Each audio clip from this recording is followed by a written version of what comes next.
La décarbonation, c'est un processus qui a été engagé de très longue date, au niveau de notre pays d'abord, et au niveau de l'industrie.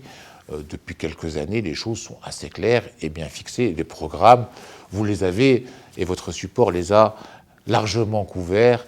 Mais je vais les rappeler pour enlever cette impression, et j'imagine que vous rapportez l'impression Moi, je prends juste l'exemple de nos auditeurs, Prenons l'exemple et pas la vôtre personnelle, parce que je ne peux pas le croire. Est-ce que je prends l'exemple de l'accès à la moyenne tension, par exemple? Écoutez, il ne vous a pas échappé qu'il a été signé, il y a une dizaine de jours, sous la présidence de monsieur le chef du gouvernement, d'une convention entre l'ensemble des acteurs pour permettre l'accès direct à la moyenne tension à tous les industriels de notre pays. Je pense que ça ne vous a pas échappé, vous l'avez même repris dans votre support. Donc ça, c'est acté, ça va être mis en opération. Ça va être opérationnalisé à partir de janvier de l'année prochaine. Et donc la moyenne tension est un sujet réglé par ce gouvernement qui n'a pas été réglé par les gouvernements précédents. Et nous en sommes assez fiers par rapport à ça. Donc la moyenne tension, c'est réglé. Au-delà de ça, il n'y a pas que l'électricité. Aujourd'hui, ça y est, les choses au niveau électrique. L'autoproduction vient d'être votée au niveau du Parlement. Vous voyez qu'on est en train même d'ouvrir pas mal de sites d'autoproduction de plusieurs opérateurs, etc. Et ça va se multiplier. Troisième chose, nous avons mis en place, il y a 2 ans, un programme Tatouer Croissance Verte qui accompagne la transition des PME, parce qu'on sait que les grosses entreprises aujourd'hui, et on va prendre l'exemple des constructeurs, quand on prend l'usine Renault à Tanger, elle est net zéro. Empreinte carbone, net zéro. Donc les multinationales se sont engagées, ont leurs moyens, travaillent, ont déjà atteint, si ce n'est, ils sont au-dessus des seuils fixés pour pouvoir accéder aux marchés internationaux. Nous avons mis depuis 2 ans en place un programme de transfert et d'accompagnement de nos PME qui s'appelle Tatouer Croissance Verte, qui aujourd'hui accompagne au niveau des études jusqu'à hauteur de 80 ou 90% du montant et des investissements jusqu'à hauteur de 30% pour pouvoir assurer cette bascule, et pas seulement dans l'électrique.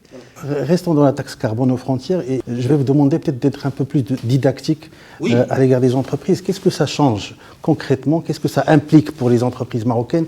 Quels sont les secteurs concernés et à partir de quel moment ça va s'appliquer? Ce qui est clair, c'est qu'il y a 6 options au niveau de ce qui a été voté par l'Union européenne. Alors ces 6 options sont différentielles. Alors, on parle soit du secteur de l'acier, du ciment, etc. Voilà, on parle de ces secteurs-là. Après, qu'est-ce qu'on va prendre en compte au niveau de l'acier? Je prends l'exemple. Est-ce que c'est l'exportation d'acier brut vis-à-vis de l'Union européenne qui va être prise en charge, ou est-ce que c'est le contenu en acier du produit que nous envoyons au niveau de l'Union européenne? Tout ça n'est pas encore précis. Tout ça, ce sont des mécanismes qui sont en train d'être mis en place. Nous avons les moyens de calculer les 6 options et nous les suivons de manière très intéressante. Et puis dans ces produits, quelle est la valeur des produits? Quels sont les produits qui vont être touchés? Au-delà de ça, le calcul, il peut être fait de manière différente. Est-ce qu'on fait le calcul en fonction du certificat de production de l'entité qui produit, avec la traçabilité qu'il faut, ou on prend une moyenne, ce que l'Union européenne essaye de faire? Et ça, c'est un peu plus compliqué. On prend une moyenne par rapport à un pays. Et là aussi, on essaie de se positionner, soit en tant que pays et en tant que producteur individuel, pour faire en sorte que cette taxe carbone ne soit pas un inconvénient pour notre compétitivité, mais au contraire un avantage.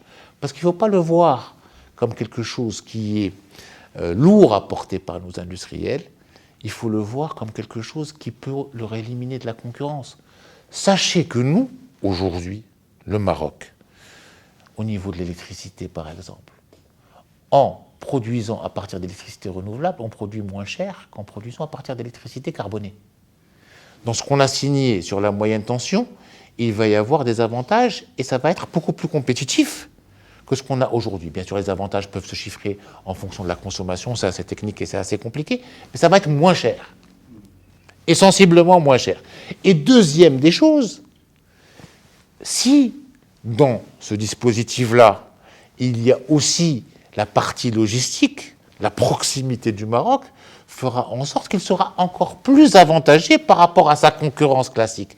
Donc croyez-moi, ce dispositif, nous le voyons par rapport au positionnement du Maroc, par rapport à ses qualités, mais aussi par rapport à son engagement de longue date, sans arrière-pensée, pour développer, sous l'égide et l'impulsion de Sa Majesté, une stratégie de développement durable très engagée, nous sommes aujourd'hui positionnés pour considérer ce mécanisme d'ajustement aux frontières comme un avantage plutôt que comme un inconvénient. Donc vous restez confiant, aucun risque Je sur ne la suis pas compétitivité. confiant.